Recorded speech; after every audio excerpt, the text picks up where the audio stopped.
Welcome to the Airgun Show. This week we've got the Gamo Maxxim Elite Multishot brake barrel on test. But before that, I'm heading out on a summertime squirrel shoot.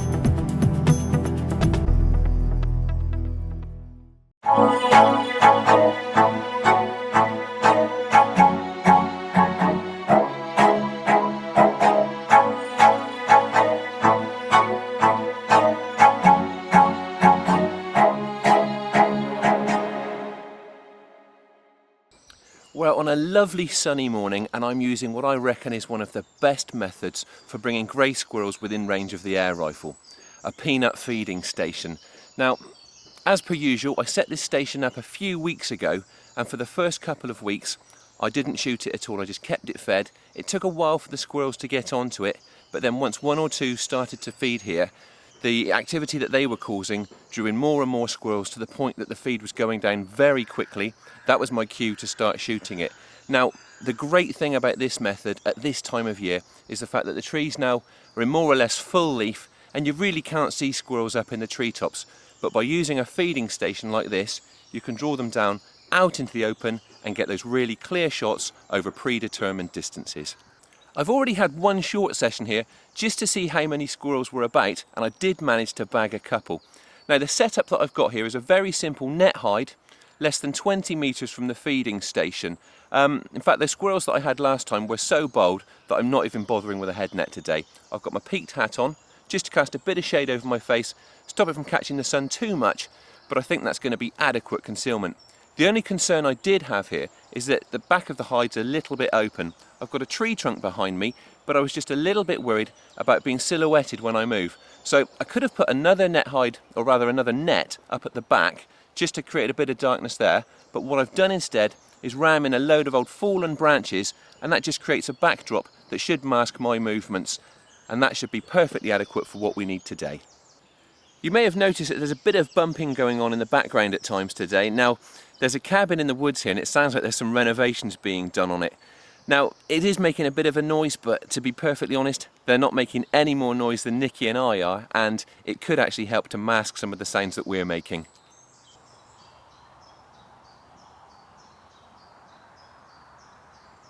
The gun I'm using today is the Air Arms S510 Carbine Superlight. Very accurate, and the sort of range I'm shooting over today should be an absolute breeze for it. Its legal limit, 177 caliber. The scope is Richter optic. It's one of the exact range, and it's 3 to 9 by 50. An absolutely brilliant scope for the money. Packed with features, comes with flip-up covers. It's also got a mil-dot reticle, and that's illuminated with 11 stages of illumination. Obviously it's a zoom scope, 3 to 9 times zoom, which is more or less perfect over airgun ranges, and it's parallax adjustable. Absolutely full of features, yet amazingly costs less than £70. Now, I reviewed this scope about a year ago, so there is a review on the show if you want to see a bit more about it, but I'm just eager to get out with it today, try it in proper hunting conditions and see how it performs. Right, well that's enough talking. We're going to settle down now, let those peanuts work their magic, and hopefully get a few shots. I've been making a lot more noise than I would if I was here on my own, but judging by the rate that the peanuts have been going down, the squirrels should be very eager to get back on the feeder.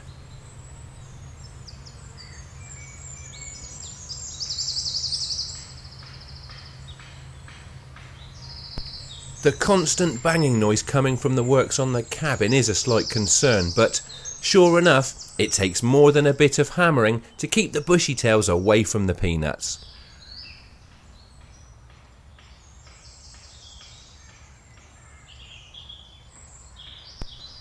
The flicking of this squirrel's tail suggests that it's not going to keep still for long, so I decide to delay the shot until it settles.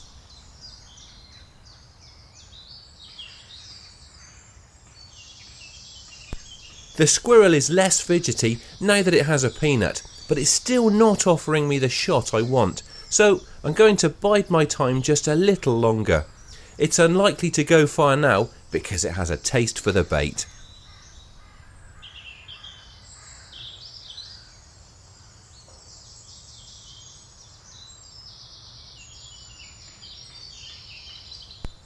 The bushy-tail drops down for another morsel, then finally lingers exactly where I want it.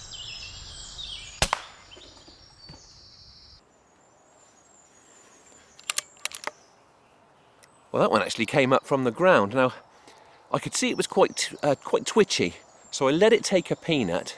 Typically, first time it took one, up onto the feeder, had its back to me, I couldn't really get a clear shot. So I just waited, it went down, took another one, then came back up, presented me with the shot that I wanted. Now, there is just no point in rushing when you're shooting like this. The squirrels know what they want. Once they're on that feeder, they're in no hurry to run off again. So take your time, let them present themselves to you so you get that clear shot, and you're practically guaranteed those clean kills.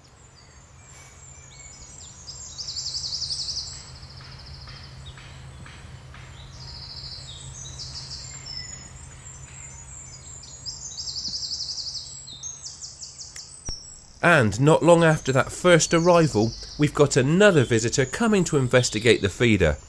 Just like the one before, this squirrel is a bit of a fidgety one. It's not a problem though, and I'm not going to risk fluffing the shot by rushing it.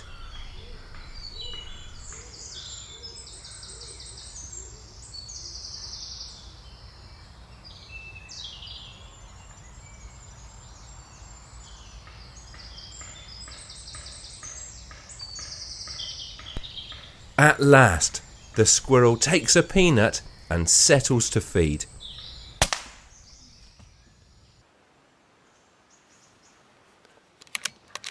I had to be patient again with that one, but exactly as I said with the last one, there is just no point in being in a hurry. Once those squirrels get a peanut, they're going to settle, and once they're settled, you can take that nice, calm, calculated headshot, and it's just a good, clean kill.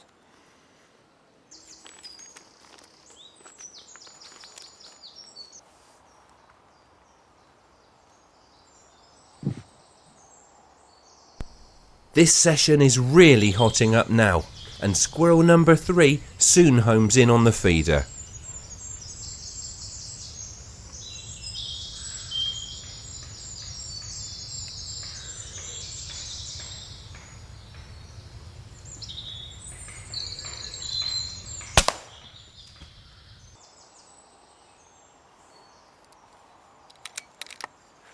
Well, that one read the script, took a peanut, settled right where I wanted, offering me that clear shot. Now, a lot of people will say that this method is not very sporting, and it really isn't supposed to be. This is pest control. We're dealing with an invasive species, looking to eradicate it or at least hammer down its numbers as much as possible, and this is a great means of doing that. And one thing that it is very humane. You're shooting over a predetermined distance, it's nice easy shots, and it literally is lights out every time.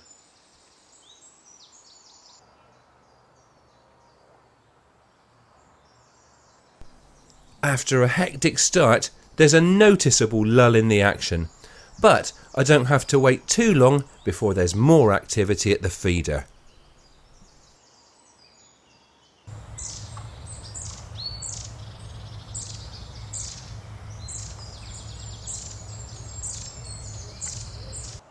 Well, there can be no doubt as to the effectiveness of your concealment when you've got sharp-eyed jays coming in like that. Now, I left that one. On some of my permissions I shoot jays and on some I don't, and it's usually done by a case-by-case basis, depending on how many there appear to be in the vicinity and what sort of damage they're doing. Now, in the past we've shot a few jays from this particular permission, had a chat with the landowner this year, and the feeling is that their numbers are low enough now that we'll leave them for a while, because after all, unlike the squirrels, they're an indigenous species and they do have a part to play in this ecosystem. Now, some people do have some very funny views about not shooting jays because they're handsome birds, which I think is absolutely ridiculous. A magpie is a very handsome bird, a pheasant is a very handsome bird. You judge them on the damage, the harm that they're doing, and then you make your decision on the numbers that there are and what numbers you want to get them down to. That's how you deal with pest species.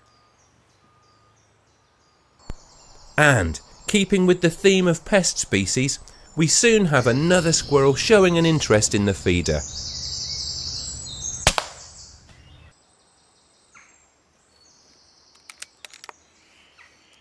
Well, I wasn't going to wait for that one to get a peanut. It had sensed us. I don't know whether it was a glint from the scope or the camera, but it was frozen dead still, presenting me with that static target that I wanted, so I thought I'd take it just in case it spooked and bolted. And that gets us up to 4. After a bit of a wait, we've got another squirrel on the feeder. Once again, this one has its back to me, so I'm just going to sit tight until it offers my pellet a more reliable route to its skull.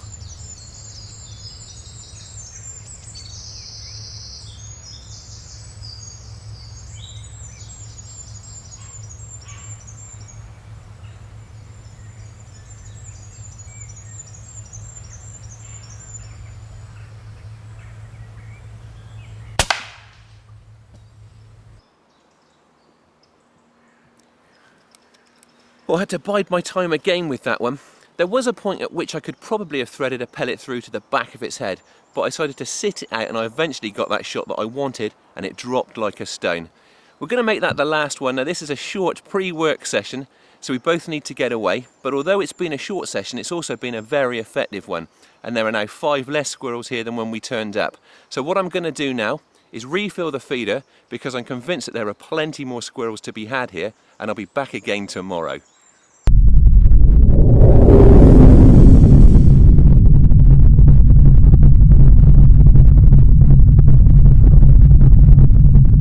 Another decent result for the peanut feeder there. And now, it's the Airgun Show news. This is the Airgun Show news. Key representatives from the shooting industry met on Monday to discuss changes to the Olympic programme.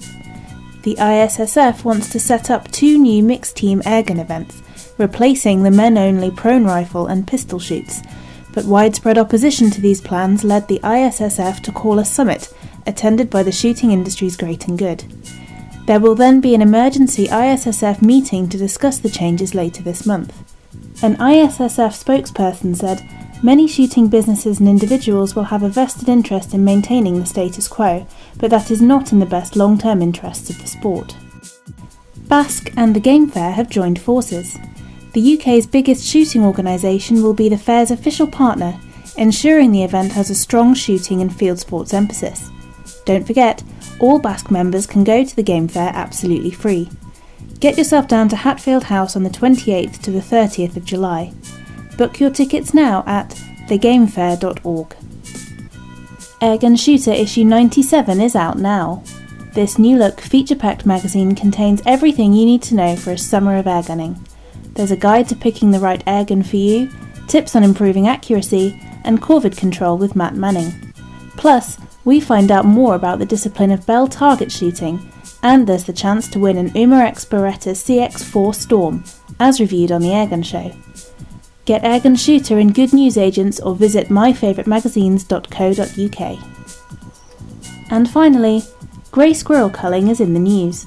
A lottery-funded organisation, Red Squirrels United, has turned to a widespread cull of greys as the most effective way of saving the native red species. The media has picked up on this as, though some in the group objected to the cull, it's turned out to be a huge success and attracted many volunteers not usually involved with the project. We're sure 1 or 2 of our viewers would be keen to lend a hand. That was the Airgun Show news.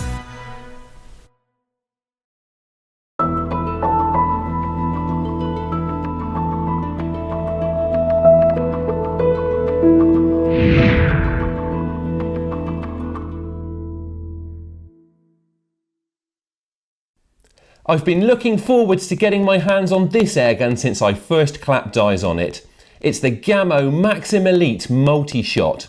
This ingenious airgun combines the simplicity of a break barrel action with fast fire magazine loading, and the result is extremely impressive. Before we take a closer look at how this Gamo actually performs, I'll just run through its main features because you get a heck of a lot of gun for your money with this setup. In terms of its proportions, it measures an adult-sized 107 centimetres or 46 inches from end to end and tips the scales at just 3.4 kilos or 7.5 pounds with scope and mounts fitted.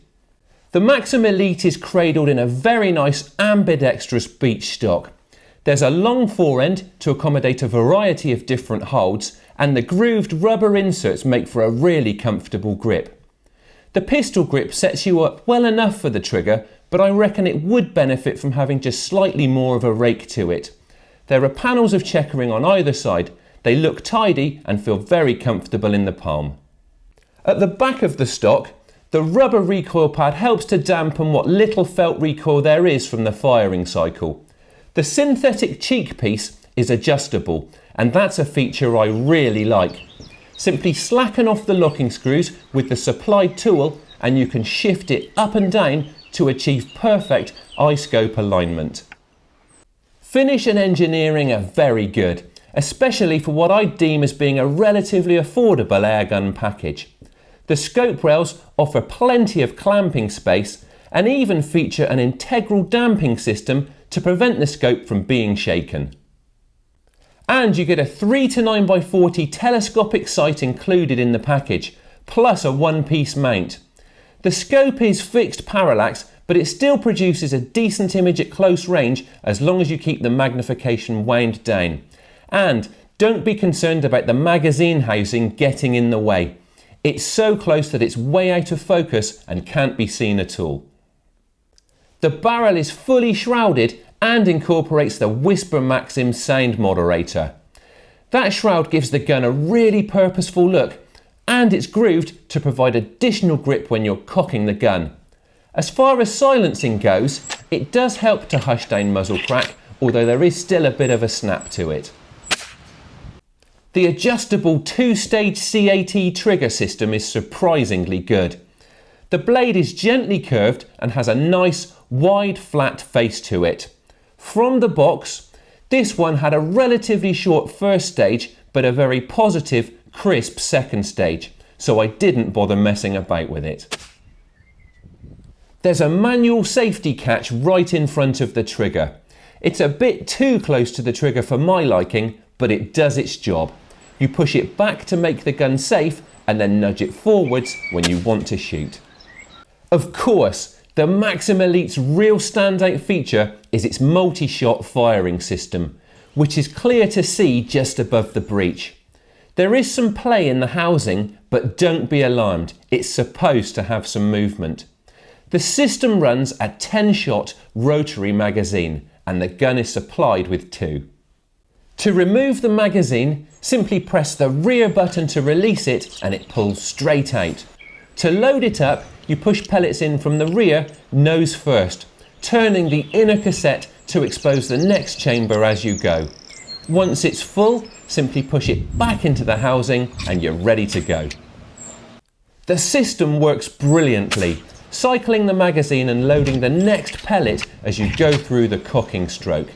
It makes for fast follow-up shots and quick-fire plinking, and it's worked flawlessly during the weeks that I've been testing it. The magazine is numbered, and it's worth keeping an eye on shot count because you don't really want to dry fire this gun. When you see an exclamation mark in the window and a white marker in the slot behind, you're on your final pellet and it's time to reload after you've taken the shot. The Maxim Elite is often described as being spring-powered, though it actually has a gas ram power plant. The .22 caliber test gun is turning out a muzzle energy of just over 11 foot-pounds. The cocking stroke is smooth and the firing cycle is swift, with very little felt recoil. When it comes to accuracy, this Gamo is comfortably capable of producing 1-inch groups at 25 yards, so it's accurate enough for close to mid-range pest control. It's also an absolute joy to shoot, and I can see it becoming very addictive on the plinking range. So, that's the Gamo Maxxim Elite, a tough break barrel gas ram that boasts a slick multi-shot loading system and comes with scope and mounts supplied. At just £269, it really is remarkable value for money, and it's fantastic fun to shoot. I'd certainly recommend that you pick one up and put a few pellets through it as soon as you get the chance. That's all for this week, but we'll be back again in a fortnight. Thank you for watching, and please don't forget to like us on Facebook and follow us on Twitter. And if you aren't already a member of the BASC, have a look at their website and check out the benefits you could be taking advantage of through Airgun membership. Look out for the new and improved Airgun Shooter magazine, packed full of technique, gear and insight from some of the best shooters in the industry. Brand new look and free video content. Pick up your copy today in stores or online.